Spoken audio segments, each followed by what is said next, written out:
حضور کے ایک صحابی تھے، عرض کی یا رسول اللہ میرے کھانے میں برکت نہیں ہوتی. آپ نے فرمایا کبھی کسی کو کھانا کھلایا یا رسول اللہ؟ کبھی اتفاق. فرمایا کل میں تیرے گھر میں آؤں گا، میرے لیے کھانا تیار کرنا. انہوں نے کہا زہے نصیب کہ میرے گھر میں اللہ کے رسول تشریف لائیں گے، میں مہمان نوازی کروں گا.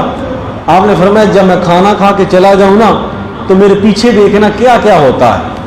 تو انہیں جتنی توفیق تھی سرکار کا کھانا بنایا اور کھانا کھلا کے جب سرکار باہر تشریف لے گئے نا تو بعد میں جب ملاقات ہوئی تو ان صحابی رسول نے عرض کی یا رسول اللہ جب آپ باہر تشریف لے گئے نا تو آپ کے پیچھے بڑے بڑے سانپ، بڑے بڑے بچھو وہ نکل رہے تھے، اس کی کیا وجہ ہے؟ میں پریشان ہو گیا.